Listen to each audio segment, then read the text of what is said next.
Hello दोस्तों, नमस्कार। आप सभी का स्वागत है मेरे YouTube channel math booster solutions में। दोस्तों, आज हम पढ़ने वाले हैं प्रतिशतता का दूसरा चैप्टर, जिसमें हम सीखेंगे कुछ एडवांस क्वेश्चंस को। कल हमने देखा था प्रतिशतता की पहली क्लास, आज हम देखेंगे दूसरी क्लास, जिसमें हम कुछ एडवांस क्वेश्चंस को सीखेंगे। आइए देखते हैं। आप देख पा रहे हैं बोर्ड पर मैंने कुछ क्वेश्चन लिखे हैं। सीता की आय गीता की आय से 10% कम है। बताइए गीता की आय सीता की आय से कितने प्रतिशत अधिक है। देखिए, प्रतिशतता को अगर 2 मिनट के लिए साइड में रखें और पैसों की बात करें, 2 भाई हैं, दोनों के बीच पैसों का डिस्ट्रीब्यूशन है। एक के पास 10 है, एक के पास 20 है। तो एक के पास 10, एक के पास 20, तो 20 वाले के पास ज़्यादा है। कितना ज़्यादा है? 10 ज़्यादा है। और इसके पास कितना कम है? 10 कम है।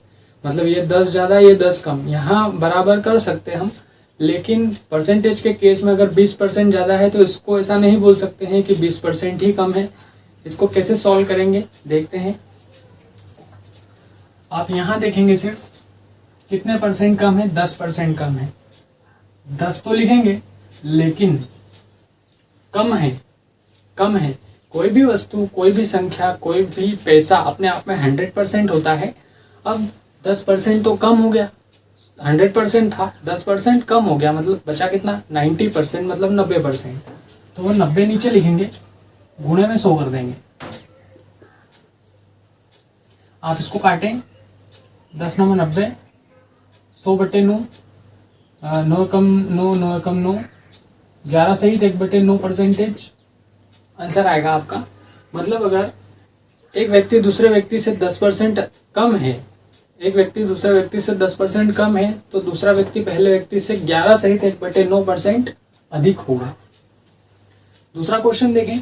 रहीम की ऊंचाई करीम की ऊंचाई से 50% कम थी। मतलब रहीम की ऊंचाई करीम की ऊंचाई से 50% कम थी। तो बताइए करीम रहीम से कितने प्रतिशत अधिक ऊंचा है। तो देखते हैं। 50% कम। अब यहाँ देखें 50% है, ठीक है। कम, कोई भी वस्तु अपने आप में 100% होती है। 50% कम हो गया, मतलब बचा कितना? 50।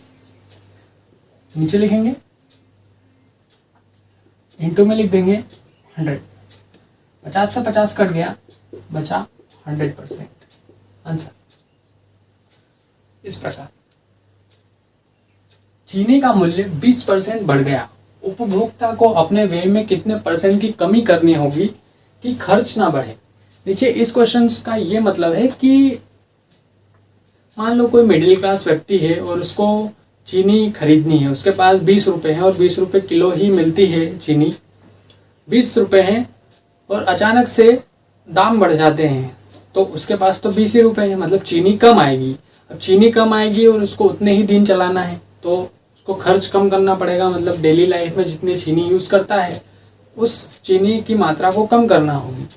तो अपने व्यय में कितने % की कमी करना होगी ताकि खर्च ना बढ़े, मतलब उसी 20 रुपये की चीनी में काम हो जाए। तो देखें यहाँ पर 20% बढ़ गया है। 20 तो लिखेंगे, लेकिन देखिए इन क्वेश्चंस में कम हुआ था, लेकिन यहाँ बढ़ गया है। कोई भी वस्तु, कोई भी मूल्य अपने आप में 100% होता है। यहाँ 20% बढ़ गया है, मतलब 100 में 20 और बढ़ गया है, तो इसको बोलेंगे 120। इंटू में लिख देंगे 100। इसको काटें, 20 छंग 120 और काटें, 2 3 6, 2 5 10, 0 की 0, 3 एकम 3, 3 छंग 18, 16 सहित 2/3% आंसर आएगा इसका। एक पुस्तक का अंकित मूल्य क्रय मूल्य से 20% कम है। उसे कितने % अधिक में बेचा जाए कि लाभ हो, या लाभ भी ना हो और हानि भी ना हो। इस प्रकार तो देखिए यहाँ पर 20% कम है, तो 20 लिखेंगे। कमी हो रही है, कम है, 100% में से 20% कम हो गया, तो बचा 80। अब 80 बचा, इंटू में लिख देंगे 100। काटें इसको, 20 चौक 80, 4 से इसको काटें, 4 दूनी 4 पंजे 20, 25% आंसर। इस प्रकार हम इन क्वेश्चंस को सीख सकते हैं बड़ी ही आसानी से। टाइप होता है प्रतिशतता का, इसका एक क्वेश्चन अभी तक तो आता रहा है। उम्मीद करते हैं अगली कांस्टेबल एग्जाम में भी इसको हम पाएंगे। अगर नहीं भी आता है तो इससे रिलेटेड कोई दूसरा सवाल आएगा, लेकिन आएगा जरूर। आइए देखते हैं कुछ और क्वेश्चंस को, कुछ और टाइप को, जिससे हम और अच्छी तरह एडवांस हो सकेंगे।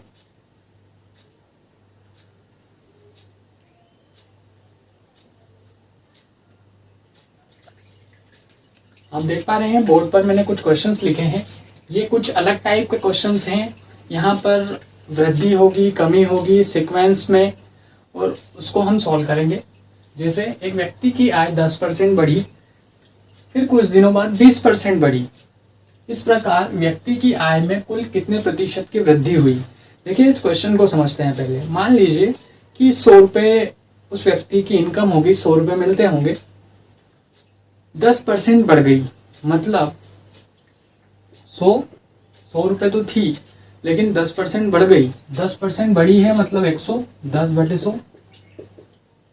कुछ दिनों बाद 20% बढ़ गई, 20% मतलब 120, 100, 100 से 100 कैंसिल, 2 0 से 2 0 कैंसिल, 12 कम 12, 12 कम 12 और 1 13। देखिए फाइनली कितनी हो गई, 132। मतलब पहले 100 थी, अब 132 हो गई, मतलब कितने परसेंट बढ़ी, 32%। तो इस प्रकार हम ऐसे नहीं बोलेंगे कि 10% बढ़ी और 20% बढ़ी, मतलब कुल मिलाकर 30% बढ़ी, ऐसा नहीं, बिल्कुल भी नहीं बोलेंगे। कुल मिलाकर कितना बढ़ा है, 32% उसकी इनकम बढ़ी है। तो इसको इस प्रकार सॉल्व नहीं करेंगे हम, ये तो समझाने का तरीका था। देखिए 10% बढ़ी है, बढ़ने वाली जो परसेंटेज की वैल्यू है उसको हम प्लस में लिखेंगे, और घटने वाली परसेंटेज की वैल्यू को हम माइनस में लिखेंगे। तो 10% बढ़ा है मतलब 10 तो प्लस का ही आएगा, फिर 20% बढ़ा है मतलब ये भी 20 प्लस का ही आएगा, फिर प्लस करके ये दोनों जो वैल्यू हमने लिखी है इन दोनों को आप गुणा कर लेंगे और अपॉन में लिख देंगे 100। बस सॉल्यूशन हो जाएगा। तो 20 और 10 30, ये कट जाएगा, 2 एकम 2। देखिए 20 और 10 30, 30 और 2 32%। डायरेक्ट आंसर आ जाएगा। इस क्वेश्चन को देखें। मोहन ने अपना व्यय पहले 15% घटाया, पुनः 5% घटाया। इस प्रकार उसके व्यय में कुल कितने प्रतिशत की कमी हुई। पहले उसने 15% घटाया है इस बार, इसलिए माइनस का 15 लिखेंगे। वापिस से 5% घटाया है मतलब माइनस का 5 लिखेंगे। प्लस करके -15 और -5 का गुणा कर देंगे। जिसे यहाँ 10 और 20 का गुणा किया था, वैसे यहाँ -15 और -5 का गुणा करके अपॉन में 100 लिख देंगे। यहाँ देखें तो माइनस का 15 और माइनस का 5 मतलब दोनों जुड़ जाएंगे, माइनस का 20, 15 और 5 20, प्लस ये माइनस और माइनस का गुणा हो जाएगा तो प्लस हो जाएगा। 15 5 75 बटे 100, इसको काटे 25 थी 75, 25 चौक 100। यहाँ देख पा रहे हैं आप -20 प्लस 3/4 लिखा हुआ है। इसको सॉल्व करें तो 4 का गुणा इधर करना पड़ेगा हमको। 20 चौक 80, 80 माइनस का, माइनस के 80 में से 3 घटाना पड़ेगा, क्योंकि यहाँ भले ही प्लस लिखा है लेकिन 80 जो है वो माइनस का है, इसलिए घटाना पड़ेगा। तो 20 चौक 80 में से 3 घटाएंगे तो माइनस का 77, अपॉन में लिख देंगे वापस 4। 4 का भाग लगा देंगे इसमें, 4 एकम 4, 3 इसको दे दिया 37 हो गया, 4 नमक 36, 1/4 माइनस का। चूंकि आपका आंसर माइनस में आया है इसलिए हम बोलेंगे कि कमी ही होगी, और ऑब्वियसली यहाँ पर 2 बार घटाया है इसलिए कमी होनी निश्चित है। माइनस में आंसर आएगा, इसका मतलब कमी हो रही है। बाजार मंद रहने के कारण राम की आय पहले 10% घटी। बाजार धीमा था इसलिए उसकी आय घट गई, पहले 10% घटी, लेकिन कुछ दिनों बाद बाजार में तेजी आ गई तो उसकी आय 15% बढ़ गई। पहले घटी है इसलिए इस 10 को माइनस में लिखेंगे। फिर यहाँ पर आय बढ़ी है 15%, तो इस 15 को प्लस में लिखेंगे। फिर प्लस करके इन दोनों का गुणा बटे में लिख देंगे 100। यहाँ देखिए 10 माइनस का और 15 प्लस का एक प्लस का एक माइनस का घटेगा, 15 में से 10 गया तो 5। यहाँ देखेंगे आप 15 में 10 का गुणा कर देंगे तो 150 बटे में 100। अब यहाँ प्लस लगाया जाएगी माइनस, तो देखिए 15 और 10 का गुणा हो गया, लेकिन एक 15 तो प्लस का था और यहाँ 10 माइनस का है, इसलिए माइनस का चिन्ह लगेगा। आप क्या करें, 100 का 5 में गुणा कर दें, 100 पंजे 500, 500 में से 150 घटा दें तो आएगा 350 बटे में 100। 0 से 0 कैंसिल हो गया, 5 से काटे, 5 से 2 35, 5 दूनी 10। 7 बटे 2 आया है, इसको हम 3 सहित 1 बटे 2 भी लिख सकते हैं परसेंटेज। प्लस में आया है, इसका मतलब वृद्धि हुई है। यहाँ देखिए क्वेश्चन में लिखा है वृद्धि या कमी। आपको ऑप्शंस में 3 सहित 1 बटे 2 वृद्धि भी मिलेगा, 3 सहित 1 बटे 2 कमी भी मिलेगा। तो आप प्लस में आंसर आया है, इसका मतलब आप वृद्धि लिखेंगे। एक दुकानदार माल खरीदते समय 10% ठगता है और बेचते समय 5% ठगता है। इस प्रकार उसे कितने प्रतिशत का लाभ हुआ? देखिए ठग कौन रहा है? ठगना मतलब दुकानदार का लाभ और ग्राहक की हानि।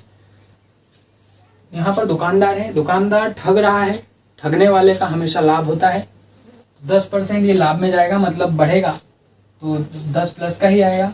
और बेचते समय भी 5% ठग रहा है मतलब कमा रहा है, इसलिए ये 5 भी प्लस का आएगा। इन दोनों संख्याओं का गुणा कर देंगे, बटे में लिख देंगे 100। 10 और 5 15, प्लस में 10 और 5 का गुणा कर देंगे 50 बटे में 100। 50 एकम 50, 50 दूनी 100। तो यहाँ आएगा 15 सहित 1 बटे 2। 15 एकम 15 था, 15 सहित 1 बटे 2% लाभ होगा उसको। तो इस प्रकार हम परसेंटेज के हमने आज 2 टाइप देखे हैं। अगली वीडियो में हम थोड़ा एडवांस टाइप लेकर आएंगे, जिसमें हम सीखेंगे बहुत ही उम्दा क्वेश्चंस को परसेंटेज के टॉपिक से। उम्मीद है आज का वीडियो आप लोगों को पसंद आया होगा। अगर पसंद आया है तो वीडियो को लाइक करें, शेयर करें, मेरे चैनल को सब्सक्राइब करें। Thank you so much.